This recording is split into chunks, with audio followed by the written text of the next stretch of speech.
And I'm really excited to talk to you about this book, The Color of Christ. It's coming out in September. It's coming out from University of North Carolina Press, right? Yep.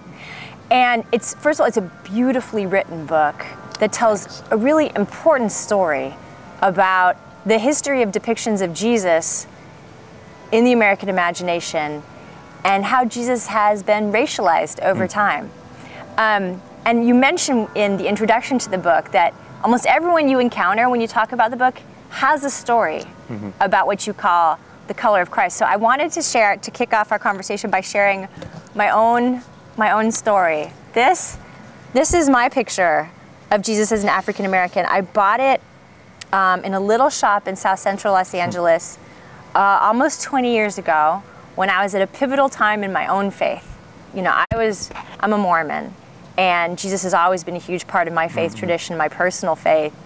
And at this moment of searching, it was an image of a black Jesus that I sought out. So it's a crucial story for me personally, and I think for American history. Why has Jesus mattered so much to the American story? Yeah, I love your story in part because Mormonism was even founded with a man agonizing about what Jesus looked like. When Joseph Smith first had his visions of God and Jesus and the angel Moroni, when he went to record it, when he went to write down what he saw, sometimes he would write that they came with fire, and then he would scratch out fire and wrote with light. He was writing, trying to describe what he wrote was indescribable. And so even your story about, you know, working through some spiritual issues, and then you come to this image, and the image mattered to you. Those are many stories that tell this bigger story of race and religion in America. And that story goes back right to the beginning. And one of the most fascinating historical parts of the story you tell is that when Europeans first arrived in the Americas, for the first century of American history, it was almost prohibited to imagine Jesus, to depict Jesus. There were no pictures of Jesus in early North America. Yeah, the English Protestants were radical iconoclasts. They literally not only destroyed images of Jesus, but wouldn't produce them, wouldn't put them on their walls. Native Americans didn't have their own preconceived notions of what Jesus looked like. West African slaves didn't either. So Jesus was up for grabs. Exactly. Right. And it caused all this chaos, all this spiritual chaos. And some Puritans would write in their diaries about wanting to see Jesus, wishing they could see him, and when they did, they saw this blazing light that they couldn't describe, or one used the description of a vast spider web, that Jesus was amazing. Behind a spider web. Just beautiful image, but they didn't know. Right, and so we get to the 18th century and it changes. All of a sudden, people do start having visions about Jesus, and color comes into the picture. Yeah, and from a really fascinating direction. It's because some African Americans and some Native Americans start having their own spiritual encounters with this Christ.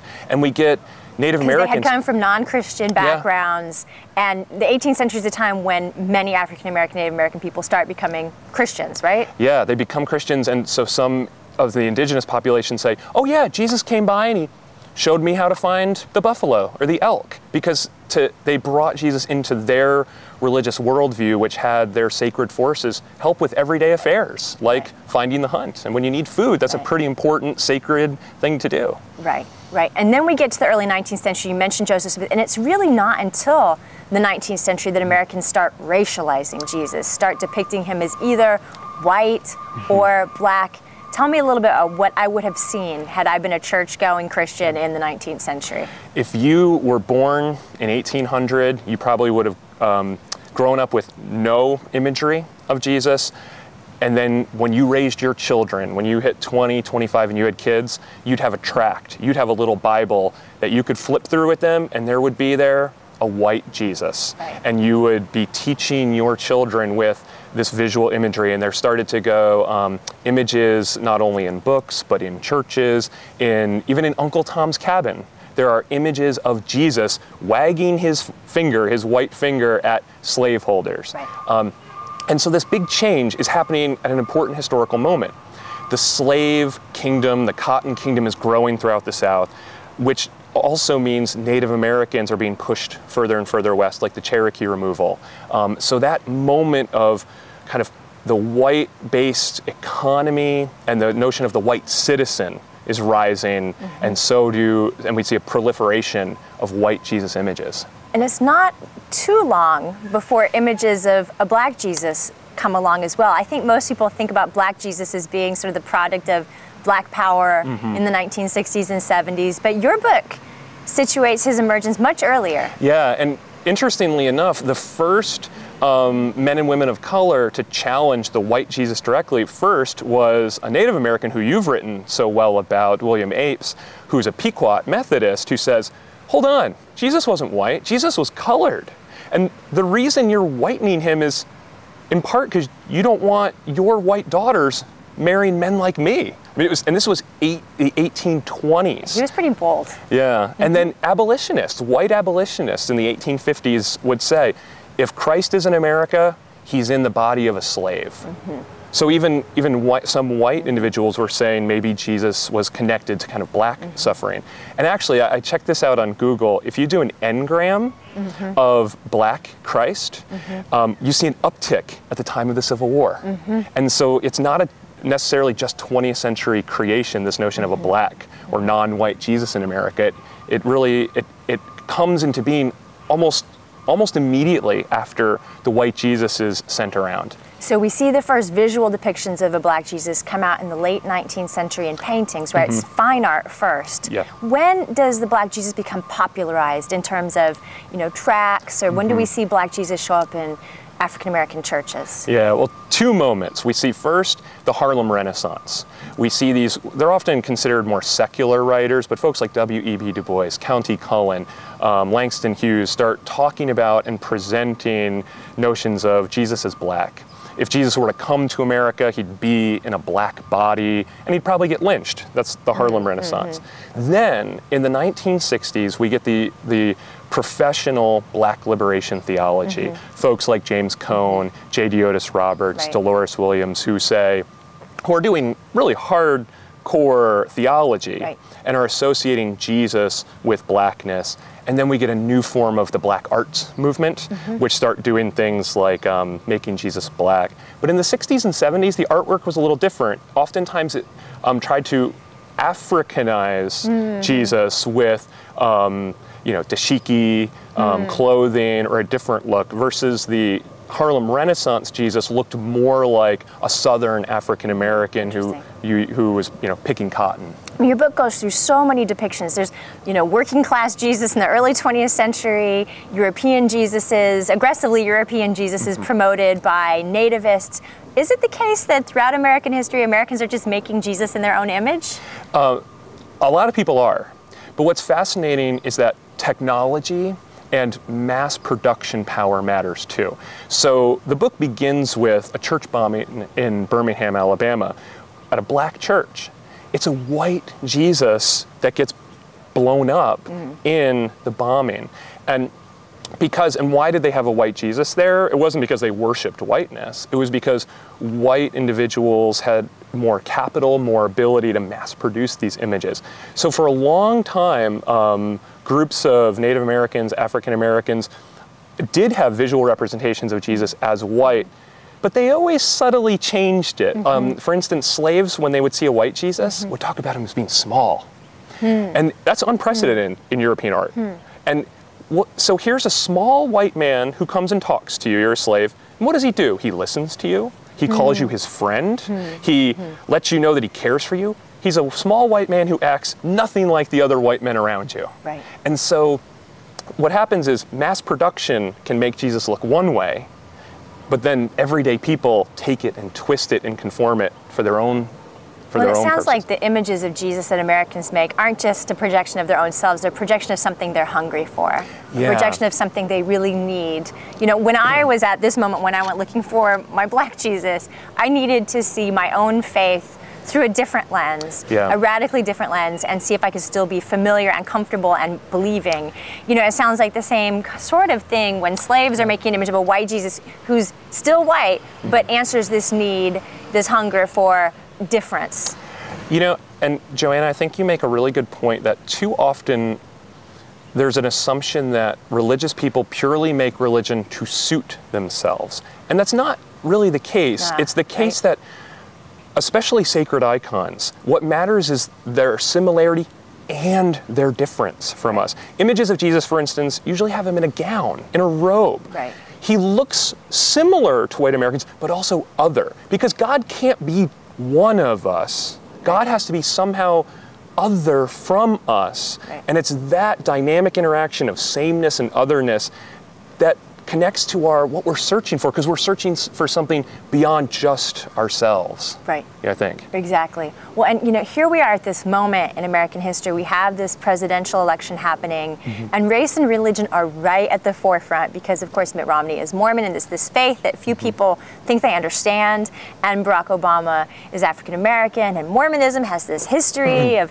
segregated priesthood that ended in the late 70s, and so these questions of race and religion are always bubbling up right now. What does your book have to say to this moment, this historical race?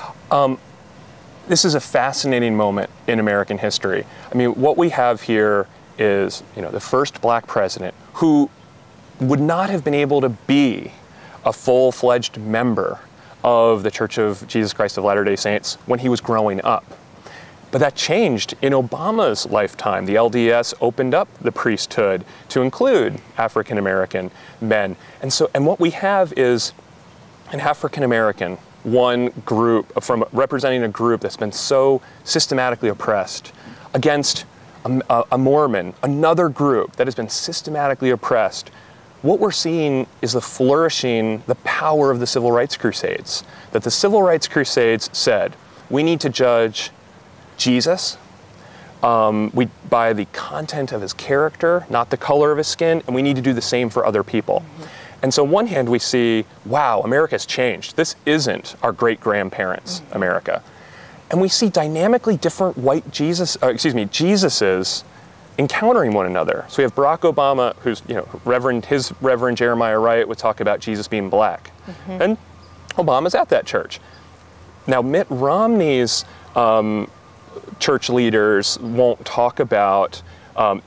explicitly talk about Jesus as white. But if you go to a Mormon welcome center, there'll be a big, huge statue of a white Jesus showing a strong, muscular chest.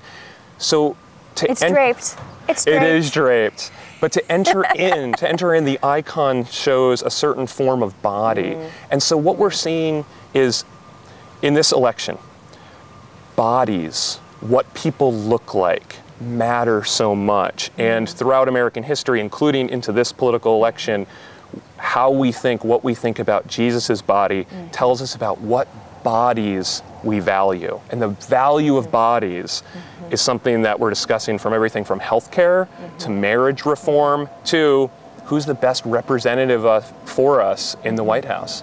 Now, you and I both teach college students, this millennial generation, and scholars of religion are watching the millennials very closely. They have different attitudes about a lot of these issues of embodiment than even our generation, our parents' generation, our grandparents' generation. How do they live with the legacy of Jesus, and what color do these millennials imagine Jesus to be? Millennialists are so much more open to different varieties of Jesus, are happy to say, I heard one gentleman yesterday, a young man on the trolley, say, oh, what color is Jesus? Rainbow. And that was such an interesting take, and we talked some more with him. What's fascinating about this is millennials are the first generation to be much more comfortable with marriage across the color line, too. Even white millennials. And so our children's world, their churches, their synagogues, are going to look different than ours and our parents. Right. And the image of Jesus is going to change.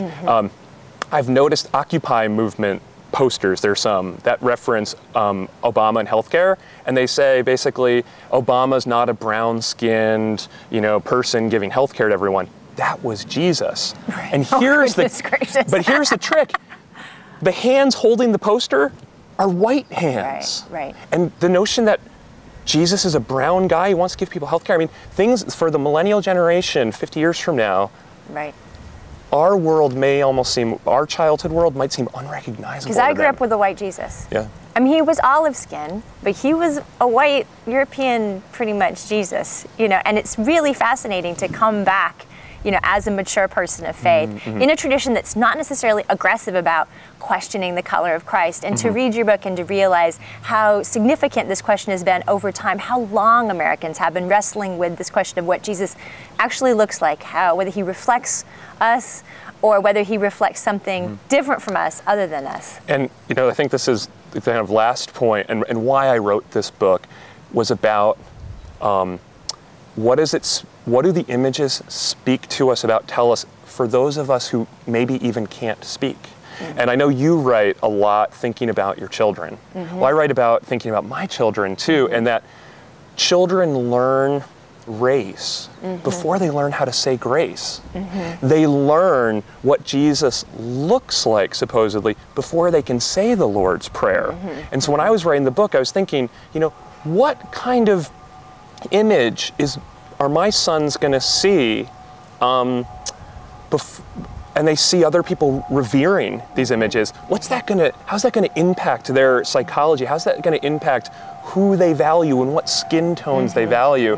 And so, you know, I think one of the reasons this is such an important topic is because we think about, in American society, we interact with the color of Christ often before we can read, before we can reason, before we can think about theology. Right. It gets into us. Right. Fascinating, fascinating. Well, I loved the book. Thanks. It's an important book. It's a timely book. I think everyone should read this book, especially people who grew up with Jesus. It's very instructive, very instructive. Thanks, Joanna. Great talking to you.